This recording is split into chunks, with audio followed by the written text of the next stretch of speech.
վախեցած է հիմա պարզապես։ Իհարկե անհանգստացած եւ վախեցած է, որտեղ Հայաստանի Հանրապետության անվտանգության մասին է խոսքը։ Այտենց իրավիճակներում ստեղծելով այն նկարագրած, լսեք, այն նկարագրած, Ռուզան ջան, իհարկե, այն նկարագրած իրավիճակները, որոնք որ նկարագրված էր, եթե իրականություն լիներ, դա նշանակում է քաոս, իրանք հենց այդ բառներն օգտագործում են։ Իսկ պետական մակարդակ, որ պետությունը գոյություն չունի, ասեք դուք ինչ գիտեք, որ ենթադրենք, չգիտեմ, ինչ որ ուժ չի գա եւ չի ասի եւ վերջ, այսօր շվանից մենք ենք իշխանությունը ստեղ, կառավարությունը մենք ենք, դուք պետականություն այլևս չունեք։ Դուք վստահ եք, որ ենթադրենք ինչ որ տեղից ինչ որ զորք չի մտնի, զբաղեցնի պետական այդ իրավիճակի շարունակական բոլորին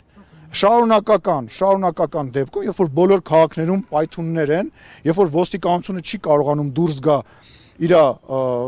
տեղերի հետ ֆունկցիան իրականացնի, փողոցները փակեն, շապօգնություն չի աշխատում, բանակը բնականա կատվածը հարա, ժողովուրդ այդ նշանակում է, որ յուրաքանչյուր թշնամի, յուրաքանչյուր հակառակորդ կարա մտնի գրավի յուրաքանչյուր տարածք եւ յուրաքանչյուր խումբ կարա գրավի մի քանի, լսի, գերագնահատում են, որտեվ իրանք այնքան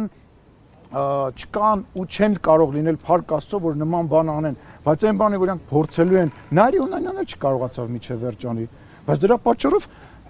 մարդկանց մտանստեղ գնդակը հարեցին, հետո ինչ, եկեք չգերագնահատենք, ասում եմ, Հրանտ Մարգարյանը, այն մնացած բոլոր մարդիկ, ովքեր որ Սամվել Կարապետյանը, այն մնացած բոլոր մարդիկ,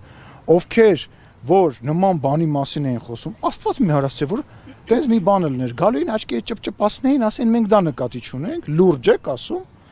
լուրջ եք ասում, հա։ Լավ Ալենը չի,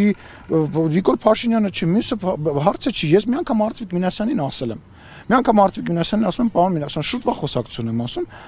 ինչ որ խոս գնաց, հիմա բառացի չեմ հիշում, ասացի սենց բան խոսում են, սենց բան, ասեց Պարոն Սիմոնյան, ես ինչ ես ասում, ասես դա նշանակում է, ասում հարցը դուք չեք, դա նշանակում է պետության դեմ քայլ անելու եւ պետականության անվտանգության, ասենք Արծվիկ Մինասյանը օրինակ այդ բանը հասկանում է, ինձ դա ասել է առնվազն։ Բայց դուք չեք հասկանում, որ դա Ալենի, Նիկոլ Փաշինյանի, չգիտեմ, Արադ Միրզոյանի, Պապիկյանի դեմ չի, դա մեր երկրի դեմ արած քայլ էր։